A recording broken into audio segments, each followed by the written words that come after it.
on how this fight ends up unfolding. Nogsham Red Force, a very aggressive roster who started to improve their performance on day 2 group play, looking strong, obviously, in today's competition, now top 3. Badan hugging the corner. Nogsham Red Force starting to tighten the vice grip. It's not going to be an easy fight for either which roster. I do love the high ground over Tizzy. Power cannot disengage. Ooh. With Doc starting to fall, do we start to see Nogsham Red Force unfurling? Vinny will be there for the refrag. That smoke on the door frame is doing a lot of work for Nogsham Red Force. He's playing around it with the shotgun, just going on those gut reactions there. Hitting those flick shots, all important. Has done so much for them. Easy, drops down, out and around the side, and he clocks one on the swivel. A really nice heads-up drop down there for Easy. More to go, though, and Vinny on the inside, trying to keep things together for Nogsham Red Force, but Power trying to turn it around, and the pump action again for Vinny.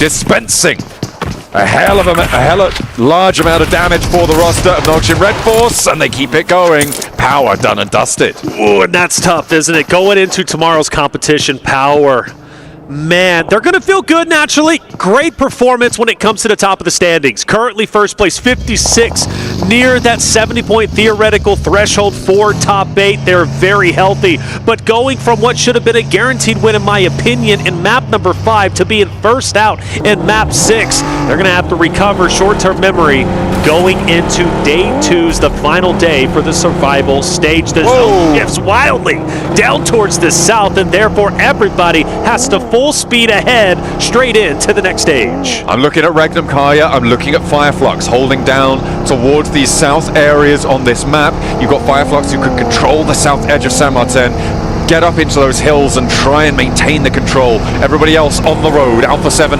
leading the charge. They leave almost immediately. Rightly so. They've heard that fight across the way. They know Nogsham Red Force are still a little bit battered and bruised. Can't take that fight, so you get out of there fast. You're not going to be as challenged here. Across the road they go, and they're looking a lot safer now, and they are into Regnum Kaya territory. Alpha 7 dead center, like you said. Let's see what happens here as Nogsham Red Force very close to him. Regnum Kaya also. And they are into Regnum Kaya territory. Alpha 7 dead center, like you said. Let's see what happens here as Nogsham Red Force very close to him. Regnum Kaya also starting to tempt fate. Alpha 7 pushes up. This is a must-win fight. Alpha 7 needs to stay alive. It is critical. They break into top 8 by the end of the day, and some great utility has already been thrown. Revo is starting to take over the high ground, pushing where Wild is currently at, just down below. Loxy, a solo at multiple times, who has managed to stand his ground. This time has a full force around him. It's only going to make him a better player. Squash, free fires, no connections, and the dance will continue.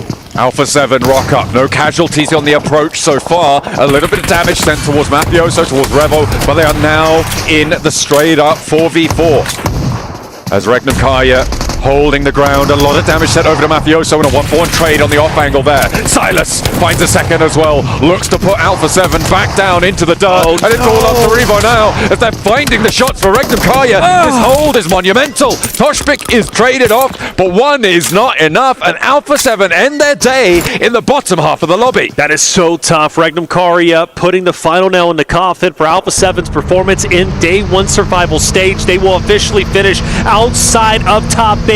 Tomorrow has to go so much better if they want even a chance to go to the finals and defend their title from last year. Now we focus our attention over towards Team Falcons, a roster that was underperforming throughout the group play, but overperforming when it comes to the survival stage, looking to finish in first. Alpha's having really good at Miramar, by the way.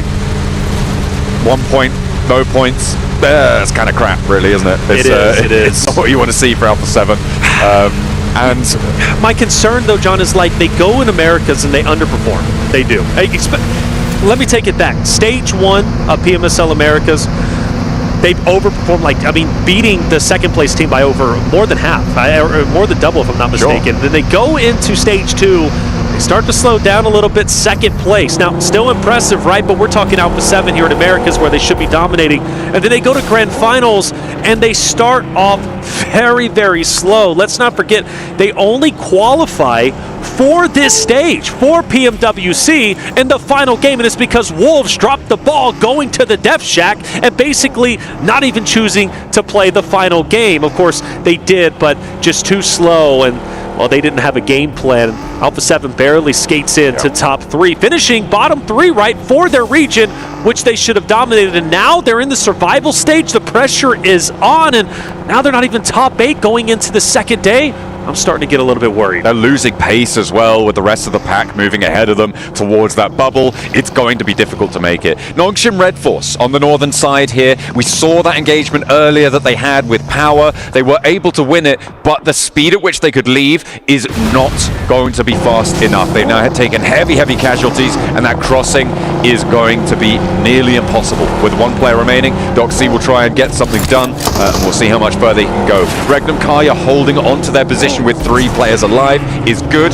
I'm looking at Kinotrope as well on their southwest side with a nice spread out across a lot of ground, but the Falcons are going to look to challenge the south point. They could potentially find a weakness. And I think the weakness is going to be Blur. Blur off on his own, and this could be Falcon's opportunity to kind of bully him out. Granted, you do have Ozan who's going to be able to fire down low, and he did a great job, by the way, in the last game, right? Ozan was that off angle, just peppering shots at the enemy, starting to roll in. But for Falcons, they are a punishing roster. They see Blur by himself, you better believe they're going to push him. Yangon Galacticos on the western side, currently taking heavy punishment from Aura to their north, who do still have to rotate themselves, and Vision to their north as well, who do not. And they are going to be able to hold down in this compound. You can see Yangon Galacticos further up and ahead on the south edge of this one, on the exit from Monte Nuevo. Yangon Galacticos suffering. Aura now looking to mount up, who been dishing out some punishment, but wanting to try and break towards the top side here. In 9th place, Aura looking to move away from Alpha 7 towards E-Arena. But E-Arena themselves going to be crashing on towards this Regnum Karya position. We've seen them defend one. Can they do it again? Regnum Karya looking to take down 2 teams in the same game. And E-Arena, though, got to give them faith because they've done such a great job holding hardcover POI, but it's chaos across the board. Loxy bottom right, of course, Joker, who's going to be bottom left, and then the overhead up top is it's just a mad scramble for positioning, and I believe Regnum Karya gives respect to E-Arena. They're dipping. I think this is sensible. You wait for those pushes, you should control these door frames, and you try and get some value out of it, but you know you're not winning really, realistically, a lot of the time in that engagement. It would take a lot of confidence to stick around in that spot, and the fact that they had those vehicles ready to go says to me this was their plan all along, right? South, try and stop some teams getting in. If we don't get any knocks, fold back to where we held before. But I think they come back. I want this hardcover POI, if I'm honest, because it's going to be such a power play, kind of like what Power was in just the last Miramar that we ended up witnessing. Granted, 2nd place, but you notice once they got the hardcover POI in center zone, they were a force to be reckoned with, and they finished with over double-digit eliminations. So for Regnum Karya, I don't think this is going to be the end of them versus E-Arena. Falcons starting to push in. They have been quietly finding their way closer and closer to these circles, and now they've managed to find a team trailing their way in, and they will drag them back down. Take one of their players out. Yangon Galacticos down to 2, but Falcons are outside of the circle, and they have danger sent to them from Kinotrope on the southeast, and Yangon Galacticos, even with 2, are still deadly. That's exactly it. Kinotrope is going to be the X factor in this fight, and as far as I'm concerned. You also have Vision, who might play a bit of an impact, who now start to move through. But in the meantime, Yangon Galacticos feeling the pressure. Team Falcons noticing where Vision is currently at.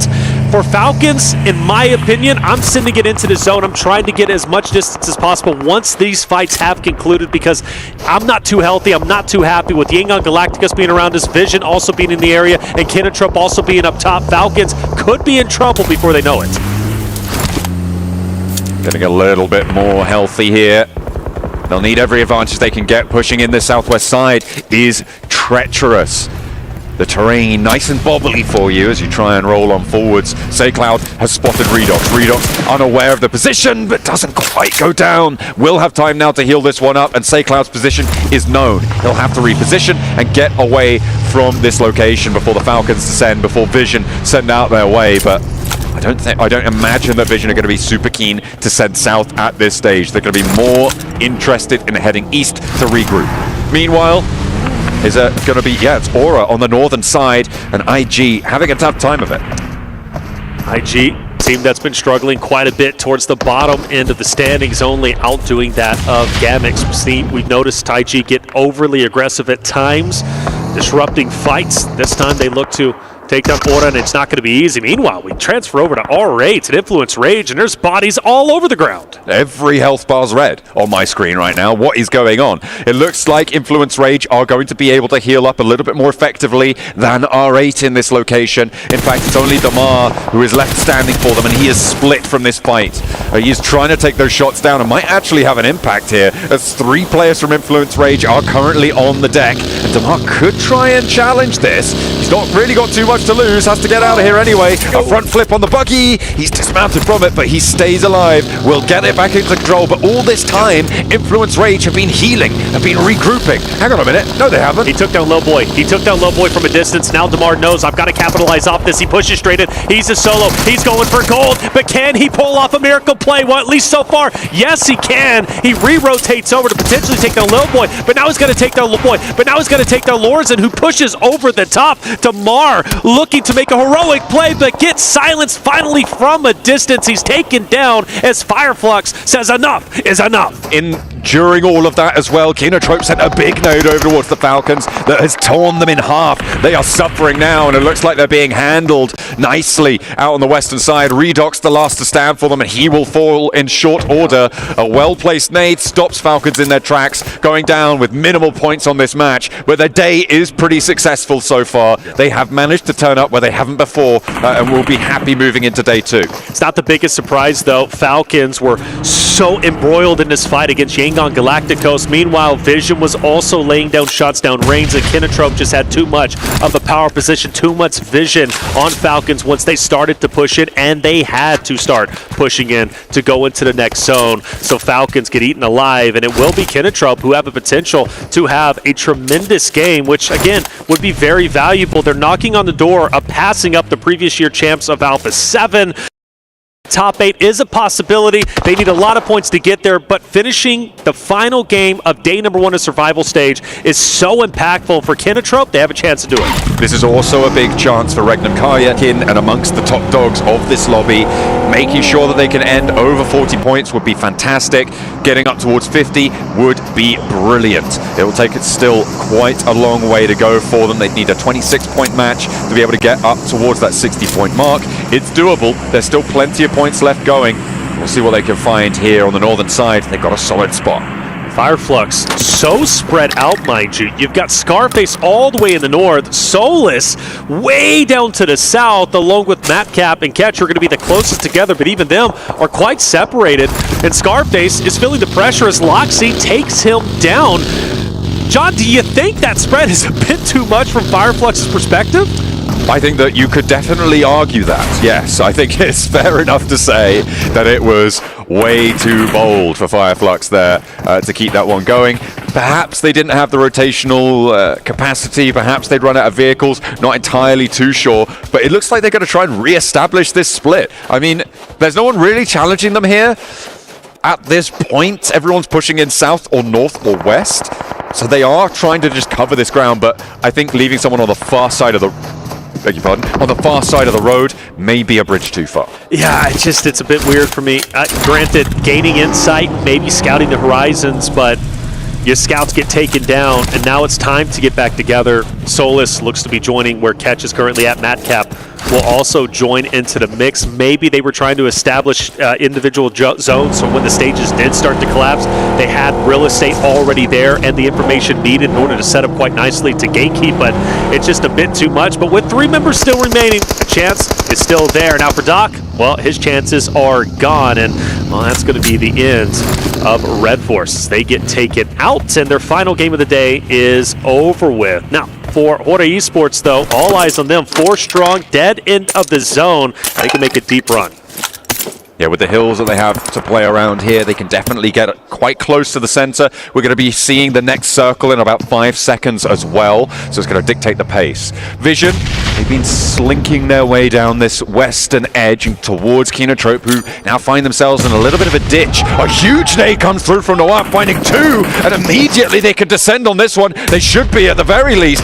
There's only 1 player close by to try and handle this one. Ozzy-san at a distance. I don't think he's going to be able to say anything about this. I don't think he has a chance to chime in if Vision just pour over the top. Yeah, Plur, I mean, maybe, just maybe, he can make something happen. He throws the nade, but it's a bit too short. Plur is going to be the last-ditch effort for Kinotrope to try and be the hero to shut down Team Vision, but I don't know if he's going to have what it takes in order to do so. But he does get the off angle, but the shots are going to be missed. He's going to be snipped out and taken down, and Team Vision, who was opposite of Kinotrope for the longest time, puts almost the final nail in the coffin, I should say. Ozzy-san is gone, and now it's survival mode for him. Where has this Team Vision been up until now, right? These guys, off that last Miramar, they got a healthy Elim count, and now they're back up to 5 with a western point position. They have a chance to push towards E-Arena, sure. It is a difficult one, a lot of open, quite flat terrain as well, but they do have a chance here to put another big number game on the cards.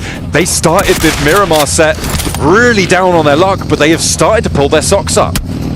Zan goes into a hot and ready Lil Boy as well as Influence Rage.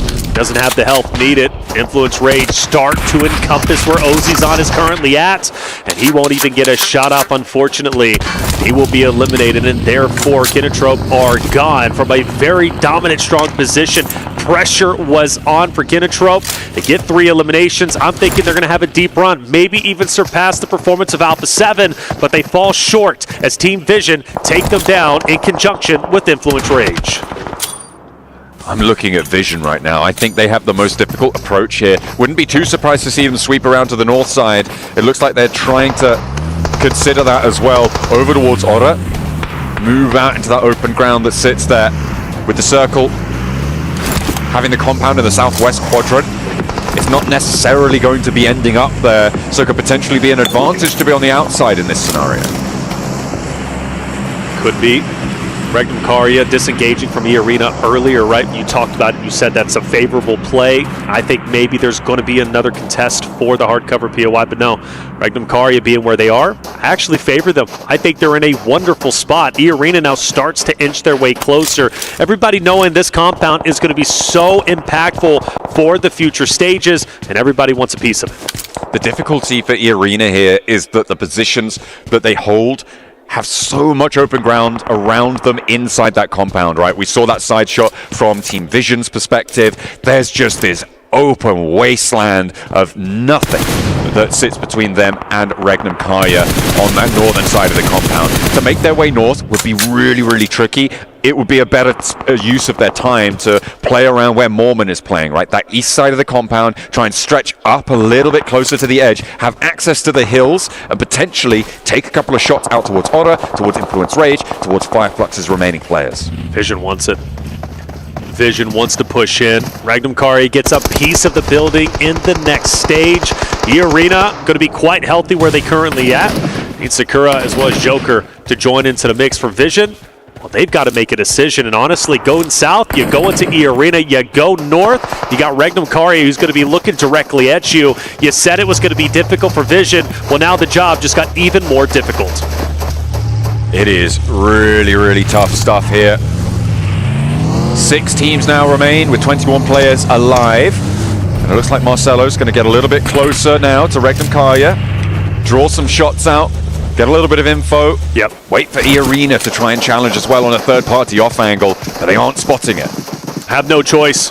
Vision, they've got the man advantage, but they've got to break into the cover. It's not going to be easy, but it's their only go at it. They focus on the Loxy first. Right. Loxy, though, does a good job taking down a couple. In fact, he's going to get the full finish onto Alone. Marcelo off to the right will also be taken down. Volt, the last chance, the last dance for Team Vision to make anything happen in the final game of day number 1 of the survival stage will end in a wonderful hold. But here comes the third party, E-Arena. They're out for blood, and they want to finish off Regnum Karya. Karya. They've heard this fight popping off. This is the only team that was holding them from moving north, and Regnum Karya's sightlines get pushed off the angles. They don't have time to heal because they've got more players descending upon them. Tony K, nade in hand. Wild desperately popping that first aid. The Molotov on high keeps Loxy back off the window, and Tony K plays forwards, and he opens the door, potentially to his demise, but Silas not going to go down just yet. Tony K hopping up, trying to challenge on the high ground, and might be able to do it, but slips low, and in the meantime, E-Arena have lost a player on the off angle. Fireflux are moving in, Influence Rage, Aura as well, trying to find their way through and closer to this fight. Tremendous fight, a big fight indeed. The question is, who's going to end up ahead? Regnum Karya, E-Arena, Fireflux with catch. Will he have any impact? Well, with the reset, E-Arena, once again, a 4-man unit who can push straight into Regnum Karya, but Silas wants to hold his ground, and he's doing exactly that. With the choke point of the stairway, he knows if anyone pushes up, they're good for dead. Silas needs to hit the shots needed, but no one is going for the challenge just yet. Regnum Karya still has a little bit of distance. The fight will stagnate once again. Silas, the big dog with 5 elims, sat at the top of the performance charts for Regnum Karya here in their final moments of this hold. Alpha 7 couldn't do it. Vision couldn't do it. E-Arena taking a crack at it. Regnum Karya may be too tall of a mountain to climb here as they keep things on lock and key. These guys are champions in their own right, and that is on full display here. Without a doubt, now they've got to push forward. They take a couple of pop shots on the Aura, keep their heads down, so they have free and clear ground to push up. Now, you do got to consider Fireflux catch, who's going to have the off angle on Regnum Karya once they do push out. But for Aura, all eyes on Influence Rage up ahead. Influence Rage, this is one of their deepest runs we have seen today, one of their best performances yet. I'm hoping they start to crawl their way up into the top 8 position, but Aura, they've got other plans, and Lil Boy is down. Let's get a little bit more done. Loxy falls as well on an off angle there, and it looks like Aura are starting to extend their influence. It was Ketch who was able to catch them on the approach there. They're potentially going to be resable, but the blue zone pushing in, they just don't have the time. Dead center of the circle right now sits in Aura territory, and it's going to be up to Regnum Karya to try and dispatch them from that location. Regnum Karya committing? No, they don't find the res. Wild, he's got the forward position. He's going to be the closest to Horda, but he doesn't understand what he's getting into. You've got Influence Rage who's been fighting against Horda. Wild's going for the off angle. Sleepy has taken a lot of damage. Sky's going to be Silas. grenade. Silence is going in. The tip of the spear looking to turn the tides. Regnum Karya is full committed. They